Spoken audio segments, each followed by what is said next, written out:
한참 재밌을 시기 다 지나서 그 게임 뽕 다 빠지니까 드라이버의 공식 지원 업데이트 어쩌고 저쩌고, 이 참 힘 빠지는 얘기예요. 멀티 GPU의 현 주소. 멀티 GPU는 과연 권장할 만한 기술일까? 네, 세 번째 헤드라인입니다. 멀티 GPU에 관한 내용이에요. 엔비디아로 치면은 SLI, NVLink가 있고, AMD로 치면 크로스파이어가 존재하는데, 테스트는 컴퓨터 베이스가 현존하는 가장 빠른 그래픽카드인 타이탄 RTX 2장을 X299 플랫폼에 장착한 상태에서 별도의 설정을 통해 PCI 배속을 88배속 그리고 16배속으로 나누어서 여러 해상도로 그리고 한 장을 장착된 환경과 비교 실험한 그런 내용입니다. 우리가 흔히 말하는 게임 성능, 그러니까 평균 프레임 외에도 프레임 타임이라고 해서 워크로드를 분석해 볼 수 있는 중요한 지표 비교도 포함되어 있습니다. 프레임 타임 많이 들어보셨을 거예요. 벤치마크 보신 분들. 프레임 타임이 뭐냐? 프레임 타임은 프레임을 렌더링 하는데 걸리는 시간을 말해요. 이 수치가 평균 프레임에 비해 너무 낮게 나타날 경우에는 화면 스터더링 현상을 경험할 수 있습니다. 직역하자면 화면이 더듬거린다 이렇게 말할 수 있는데, 저희가 말 더듬듯이 화면이 더듬고 있는 거를 스터더링이라고 말하는 거예요. 그러니까 평균 프레임이랑 프레임 타임이랑 간격이 너무 벌어지면 벌어질수록 안 좋다라는 겁니다. 자, 그럼 테스트 내용 분석해 보도록 하겠습니다. 스크롤 내릴게요. 제가 확대 버튼을 이용해서. 자, 일단 좌측이 콜 오브 듀티 블랙 옵스 4에서 4K 벤치마크 결과고요. 이 옆은 여기 나오는 게 우측이 파크라이 5 결과예요. 여기 상단은 평균 프레임이고요. 하단이 제가 방금 얘기한 프레임 타임입니다. 제가 빨간색을 테두리를 쳐놓은 게 바로 16배속 환경의 프레임과 프레임 타임이에요. 콜 오브 듀티 블랙 옵스 4에서는 16배속의 평균 프레임이 가장 높게 측정되고 있어요.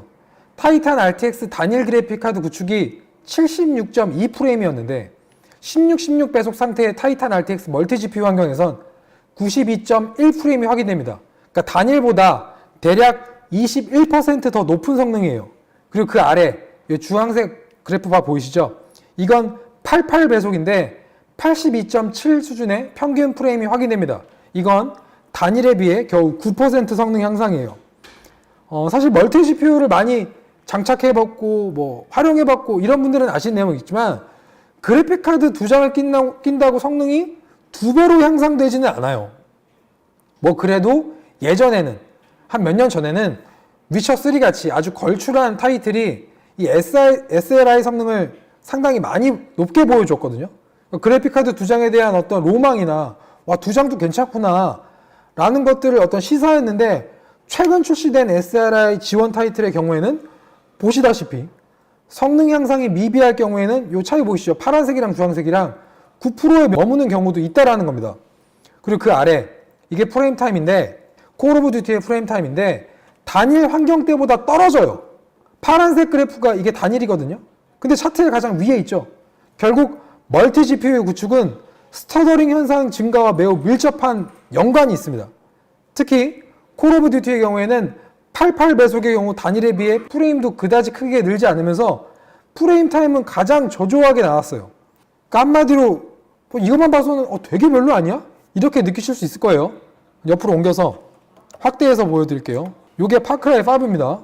여기서는 또 반대의 상황이 연출이 되는데 16배속이 아니라 88배속 구축 환경에서 더 높은 프레임과 프레임 타임이 확인이 됩니다. 보이시죠? 그러니까 아까는 녹색 바가 그래도 위에 있었는데 이게 바뀐 거예요. 아니 우리 상식선으로는 88배속보다 16배속이 더 나은 프레임과 프레임 타임을 보여줘야 하는데, 이 보니까 6개 타이틀 평균 결과는 프레임과 프레임 타임 측면 모두 88배속이 가장 좋게 나왔어요. 컴퓨터 베이스가 4가지 타이틀을 더했는데 6개 타이틀을 종합해보니까 16배속이 아니라 88배속 구축 환경이 더 좋게 나왔다 이거예요. 그럼 여러분들 제가 얘기 드린 걸 들으면 아마 이렇게 생각할 수 있을 거예요. 아니 그럼 멀티 GPU 구축 시 16배속이 아니라 88로 둬야 되나? 이렇게 생각하실 수 있는데 그건 아닙니다. 이 테스트의 결과로 모든 환경, 모든 타이틀의 정답을 찾을 수는 없어요. 다만 이 테스트가 말하는 건 멀티 GPU라는 기술이 그만큼 불안전하다라는 겁니다. 어떤 타이틀은 16이 더 좋고 또 어떤 타이틀은 88이 더 좋고 절대적인 게 아니라 그냥 타이틀 특성 따라가면서 변화하고 그마저도 불안불안하다라는 게 멀티 GPU의 한 주소예요. 그리고 이 프레임 타임이 아까 제가 그 스터더링 현상과 되게 밀접한 관련이 있다고 얘기 드렸는데 이게 실사용에선 되게 중요한 지표예요. 여러분들이 그래픽카드 벤치마크 보실 때 평균 프레임을 집중적으로 보시게 되는데 사실 이 평균 프레임만큼 중요한 게 이 아래에 있는 프레임 타임입니다. 프레임이 아무리 잘 나와도 스터더링이 발생하는 순간 이 게임을 즐기는 게이머들한테 불쾌감이 더 크게 느껴질 수밖에 없어요. 지표상에 나오는 평균 프레임은 그 벤치마크가 진행되는 그 구간 내의 프레임의 평균일 뿐이고 따라서 프레임 타임이 낮아서 스터더링이 여러 번 발생했다 하더라도 그건 평균 프레임에선 확인되질 않아요. 그냥 최대 프레임만 높으면 평균 프레임도 같이 올라가고 평균 프레임이 높으면 저게 더 좋은 그래픽카드네 라고 인지를 할 수밖에 없는 거예요. 그러니까 이게 약간 어떤 벤치마크 막대 그래프의 딜레마이기도 하죠. 실제 게임을 플레이할 때는 프레임이 약간 낮아도 스터더링이 없는 환경에서 더 쾌적함을 느낄 수가 있어요. 여기 보시면 이 콜 오브 듀티 블랙 옵스 4의 단일 그래픽카드 상황, 그러니까 타이탄 RTX 한 장 꼽힌 상황 보시면 평균 프레임이랑 프레임 타임이 갭 차이가 많이 안 나죠?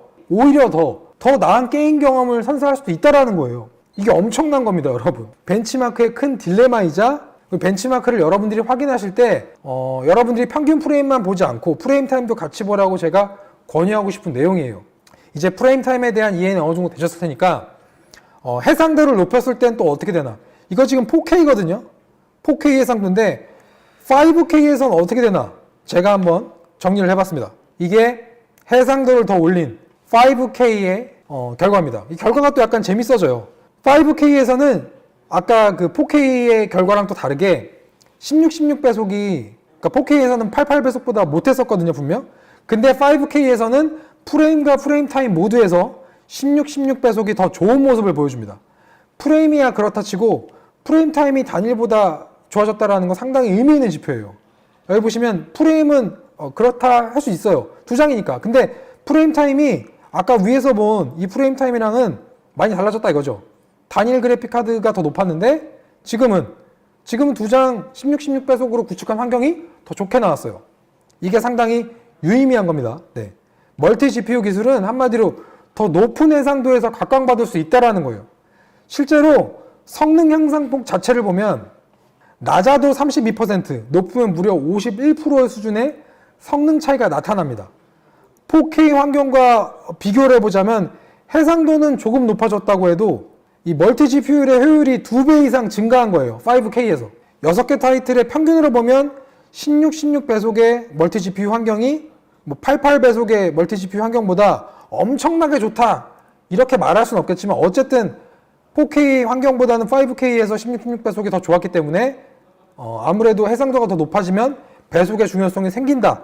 간격이 좁아졌다. 이렇게 말할 수 있는 거예요. 그리고 프레임 타임 측면에서는 16 구축 환경의 이점이 제대로 나타났기 때문에 아무래도 해상도가 높아질수록 88이 아니라 16 환경을 권장할 수밖에 없어요. 그리고 해상도가 높아질 경우에 이 경우에는 16 환경의 구축이 불가능한 메인스트림 CPU 있죠. 9900K라든지 AMD의 2700X라든지 이런 CPU들은 두 장을 장착하는 경우에 한해서 게임용 CPU라는 타이틀을 잃어버리게 됩니다. 레인수 16 구축이 안 되니까요. 반대로 레인수가 많은 X299 플랫폼의 HDT가 반대로 약간 장점을 갖게 되는 거예요. 근데 정말 현실적으로 얘기하자면 5K 모니터? 현실성이 전혀 없는 얘기예요. 따라서 이 부분은 이론적인 부분으로 재미로 받아들이시기 바랍니다. 5K 모니터가 어딨어요? 가격이 얼마나 비싸요? 네, 어쨌든 정리를 해보도록 하겠습니다. 자, 여기 커다랗게 그냥 바로 결론이 나와요. 결론부터 설명해 드리자면 멀티 GPU의 구축은 권장하고 싶지 않습니다. 네. 이 멀티 GPU 구축하려면 그래픽카드 두 장 구매해야 되고요. 그래픽카드 두 장이라는 건 결국 소비 전력도 두 배로 먹는다는 거예요. 디테일하게 보자면 4K 해상도 기준 프레임 타임은 단일보다 최대 35% 더 떨어질 수 있고요. 결과적으로 이걸 구축해서 얻을 수 있는 게임 성능은 4K 해상도 기준 최소 7%, 많아야 21% 수준밖에 되지 않아요. 물론 강조했어요. 5K 해상도에선 최대 51%의 성능 향상이랑 더 나은 프레임 타임 확보가 가능해요. 근데 이건 워크로드의 이점이 증가돼서 방영된 어떤 그런 결과지, 이상적인 환경을 구축하고자 4K 모니터에서 5K로 가게 되면 결국 평균 프레임은 감소할 수밖에 없어요. 사양이 더 높아지니까. 게다가 5K 모니터 여러분 가격이 얼마인지 아시나요? 5K 모니터? 제일 저렴한 게 70만원 후반대고요. LG 거는 158만원이고 델에선 209만원이에요. 게다가 4K 모니터 중에서는 드물지만 고주사율이랑 가변주사율 기능 갖춘 제품들이 몇 개 있거든요. 근데 5K는 하나도 없어요.